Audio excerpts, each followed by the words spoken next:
स्वामी समर्थ. स्वागत आहे तुमचे आपल्या स्वामी शक्ती या चॅनलवरती. मंडळी, बघा, बऱ्याच वेळा आपल्याच घरातली लोक आपल्याला त्रास देतात. ज्या व्यक्तीवरती आपण मनापासून विश्वास ठेवतो तीच लोक आपला विश्वासघात करतात. ज्या व्यक्तींवरती आपण खूप प्रेम करतो तीच लोक आपल्याला सोडून जातात. बऱ्याच वेळा असं होतं की घरामध्ये सतत आपल्याला टार्गेट केलं जातं. बऱ्याच वेळा आपली सासू आपल्याला घालून पाडून बोलते, कधी आपला पती आपल्याला त्रास देतो, कधी आपली जाऊबाई आपल्याला त्रास देते. म्हणजे घरात आपल्याला किंमत मिळत नाही, समाजात मान सन्मान मिळत नाही. बरेच पती असे आहेत की ज्यांची पत्नी त्यांच्याशी नीट वागत नाही. बरेच सासू आणि सासरे सुद्धा असे आहेत की त्यांची मुलं त्यांच्याशी नीट वागत नाही. सून त्यांचा छळ करते. प्रत्येक घरामध्ये बघा एक तरी अशी व्यक्ती असते की ज्या व्यक्तीला घरामध्ये सतत टार्गेट केले जाते. प्रत्येक गोष्टीत त्या व्यक्तीचा अपमान केला जातो, त्या व्यक्तीला गृहीत धरलं जातं. शिव्या, श्राप ह्या सगळ्या गोष्टी त्या व्यक्तीसोबत होतात. जेव्हा जेव्हा मी पर्सनली मेसेजेस बघते, जेव्हा जेव्हा पर्सनली मी कमेंट्स बघते, तेव्हा मोस्ट ऑफ अगदी 80% लोकांची ही एकच समस्या असते की ताई, माझ्याच घरात मला त्रास आहे, माझ्या शेजारची लोक मला त्रास देतात, माझ्या नात्यातली लोक मला त्रास देतात, सतत माझा छळ करतात, घालून पाडून बोलतात, माझा अपमान करतात, मी काय करू? बघा, ह्या ज्या काही समस्या आहेत, ह्या समस्या आपल्या आयुष्यात सगळ्यात मोठ्या समस्या आहेत. तुम्ही असाल किंवा मी असेल, जर आपला अपमान झाला आपल्याला सहन होत नाही, आपल्याला कोणी टार्गेट करतंय आपल्याला सहन होत नाही, सतत आपला कोणी छळ करत असेल, आपल्याला सतत कोणीतरी बोलत असेल, तर बऱ्याच वेळा आपल्याला ते ऐकवत नाही. बघा, आज या व्हिडिओमध्ये या सगळ्या समस्या दूर करण्यासाठी मी एक अत्यंत पॉवरफुल उपाय सांगणार आहे. अशी एक वस्तू जी तुम्हाला तुमच्या सोबत तुमच्या जवळ ठेवायची आहे आणि त्याच्यासोबत एक छोटासा उपाय करायचा आहे. या उपायाने तुमच्या आयुष्यात तुम्हाला त्रास देणारी ती प्रत्येक व्यक्ती तुमच्या आयुष्यातून दूर जाईल. तुम्हाला सतत छळणारी किंवा तुमच्याच घरातली व्यक्ती जी सतत तुम्हाला टार्गेट करत होती, हा उपाय केल्यानंतर ती व्यक्ती अक्षरशः सुधारून जाईल, तुमच्या पायापाशी येईल, तुमच्या मागे मागे फिरेल, तुमचं कौतुक करेल आणि तुमच्यावरती प्रेमसुद्धा करेल. अत्यंत महत्त्वाचा उपाय मी तुम्हाला इथे सांगत आहे. ज्यांच्याही आयुष्यात अशा काही समस्या आहेत त्या प्रत्येकाने हा व्हिडिओ स्किप न करता शेवटपर्यंत बघा आणि जो उपाय सांगते तो आवर्जून करा. मी तुम्हाला 2 उपाय सांगते, दोघांपैकी कुठलाही तुम्ही एक उपाय करू शकता. सगळ्यात पहिला उपाय तुम्हाला करायचा आहे शनिवारी. कुठल्याही शनिवारच्या दिवशी एक लिंबू घ्यायचं. प्रत्येकाकडे लिंबू असतं, लिंबू कुठेही तुम्हाला सहज मिळून जातं. छान लिंबू घ्यायचं, पाण्याने स्वच्छ धुवायचं. जे लिंबू आपण घेतलेलं आहे त्या लिंबाच्या वरती त्या व्यक्तीचं नाव लिहायचं. पेनाने, स्केच पेनने, कोळशाने, हळदीने, कुंकवाने, कशानेही लिहा. फक्त त्या लिंबावरती त्या व्यक्तीचं नाव लिहायचं. ज्या ठिकाणी आपण लिंबावर नाव लिहिलेलं आहे, समजा हे लिंबू लिंबावरती व्यक्तीचं नाव लिहिलेलं आहे, त्या नावावरती 7 टाचण्या टोचायच्या. टाचणी असते बघा, ही टाचणी जी आहे ना त्या तुम्हाला 7 टाचण्या स्टेशनरीच्या कुठल्याही दुकानात तुम्हाला मिळतील. त्या नावावरती 7 टाचण्या टोचायच्या.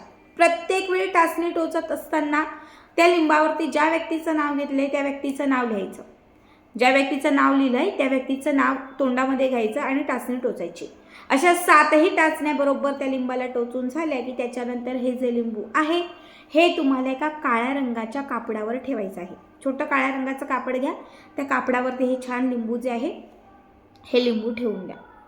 आता त्यानंतर आपल्याला त्यावरती 7 फुलवाल्या लवंगा ठेवायच्या आहेत. त्यामध्ये 7 तुम्हाला भीमसेनी कापडाच्या छोट्या छोट्या वड्या घालायच्या आहेत. यामध्ये तुम्हाला एक चिमूटभर पिवळी किंवा काळी मोहरी घालायची आहे. आता हे सर्व कापडामध्ये बांधून तुम्हाला कापडाला गाठ मारायची आहे. तयार केलेली जी पोटली आहे ही आपल्याच घराच्या दक्षिण दिशेला 24 तास लावायची आहे. फक्त 1 दिवस पूर्ण. 24 तास म्हणजे 1 दिवस पूर्ण ही पोटली घराच्या दक्षिण दिशेला लावायची. 24 तास पूर्ण झाले, 1 दिवस पूर्ण झाला की ही पोटली तिथून काढायची, घराच्या बाहेर घेऊन जायची. ही पोटली खोलायची, त्याचं कापड खोलायचं. कापड खोलल्यानंतर त्यामध्ये जे साहित्य तुम्ही ठेवलेलं आहे, म्हणजे भीमसेनी कापूर आहे, लवंग आहे, मोहरी आहे आणि लिंबू आहे, हे सगळं साहित्य थोडंसं छान एकत्र म्हणजे एका बाजूला करायचं आणि कापूर पेटवायचा. जसा कापूर पेटवाल तसा त्याच्यामध्ये मोहरी पेटेल, म्हणजे मोहरी तडतडेल. त्यासोबत लिंबाला सुद्धा शेक लागेल. त्यामध्ये घातलेल्या जेवढ्या वस्तू आहेत त्या प्रज्वलित होतील, पेटतील. सगळ्याच पेटतील असं नाही, पण थोडासा शेक तरी लागेल. कापराचा थोडासा शेक तरी त्या वस्तूंना लागेल. जसं हे कापूर पेटेल आणि जसं कापरासोबत त्या वस्तू पेटतील, प्रज्वलित होतील किंवा थोडासा शेक तरी त्याला लागेल, त्यासोबत तुमच्या आयुष्यात असणारी जी काही ही बाधा आहे, जो कोणी तुम्हाला त्रास देत आहे, जो कोणी सतत तुमचा छळ करत आहे किंवा जो कोणी सतत तुमच्या वाईटावर आहे, तुमचा विश्वासघात करत आहे, त्याची सगळी घाण वाईट वृत्ती त्या क्षणात नष्ट होईल. तो व्यक्ती त्या क्षणापासून पूर्णपणे सुधारून जाईल. जसं तुम्ही त्या व्यक्तीच्या नावावरती टाचण्या टोचून ते लुंगी जाळाल, प्रज्वलित कराल, लक्षात ठेवा त्या क्षणापासून त्या व्यक्तीचा त्रास तुमच्या आयुष्यातून कायमचा दूर होईल. हा लाल किताबमधील उपाय आहे, जो शत्रुबाधा निवारण करण्यासाठी खूप प्रभावी आहे. मी तुम्हाला आता दुसरा उपाय सांगतेय. दुसऱ्या उपायासाठी तुम्हाला लागणार आहे मोहरीच्या तेलाचा दिवा. एक मोहरीच्या तेलाचा दिवा घ्यायचा आहे. ठीक आहे. घराच्या दक्षिण दिशेला, बघा हा उपाय तुम्ही कुठल्याही दिवशी करू शकता. घराच्या दक्षिण दिशेला मोहरीच्या तेलाचा दिवा लावायचा. तिथे बसण्यासाठी एक आसन घ्यायचं. त्यासोबत 7 अख्खे तमालपत्र घ्यायचे. तेजपत्ता ज्याला म्हणतो, हे 7 तमालपत्र घ्यायचे. काळ्या रंगाचा पेन घ्यायचा.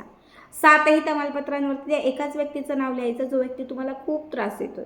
7ही तमालपत्रांवरती त्या व्यक्तीचं नाव लिहून झालं की त्याच्यानंतर हे तमालपत्र जे आहेत ते मोहरीच्या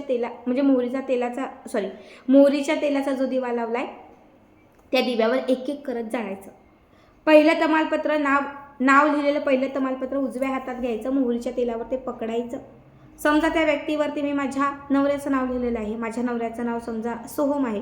मी म्हणणार की आजपासून सोहमचा त्रास दूर होत आहे. त्याच्या त्रासातून आजपासून मी मुक्त होणार आहे आणि माझ्या आयुष्यात असणारी ही बाधा दूर होत आहे, असं म्हणायचं. तमालपत्र जाळायचं. दुसरं तमालपत्र घ्यायचं, पुन्हा तेच म्हणायचं, जाळायचं. 7ही तमालपत्र पूर्ण पॉझिटिव्हिटीने त्या व्यक्तीचा त्रास पूर्ण दूर झालेला आहे. तो व्यक्ती तुमच्या आयुष्यातून दूर गेलेला आहे आणि आता तो व्यक्ती तुमच्यावरती प्रेम करत आहे किंवा तुमच्याशी चांगलं वागत आहे. या पॉझिटिव्हिटीने तुम्हाला ते तमालपत्र 7ही एक एक करत तिथे जाळायचे आहेत. 7ही तमालपत्र जाळून झाले, त्याची राख झाली की ती तुम्हाला अशी 3 वेळा फुंकायची आहे. कुठल्याही दिशेला फुंका चालेल, फक्त ती फुंका. बघा हा उपाय ज्या दिवसापासून कराल, समजा हा उपाय तुम्ही मंगळवारपासून करताय तर कमीत कमी 7 दिवस करा. बुधवारपासून करताय 7 दिवस करा. ज्या पण दिवसापासून तुम्ही ही रेमेडी हा उपाय कराल तिथून तुम्हाला 7 दिवस कंटिन्यू हा उपाय करायचा आहे. 7 दिवस त्या एकाच टायमाला बसायचं. 7 दिवस रोज 7 तमालपत्र जाळायचे मोहरीच्या तेलाच्या दिव्यावर. 7 दिवसात अनुभव येईल. ज्या व्यक्तीचं नाव लिहून जाळताय ती व्यक्ती तुम्हाला शरण येईल. हा सुद्धा लाल किताबमधील उपाय आहे. नक्की करा आणि आजचा हा व्हिडिओ कसा वाटला कमेंट करा. दोन्ही शक्य, दोन्ही करा. दोघांपैकी एक जो आवडेल तो करा.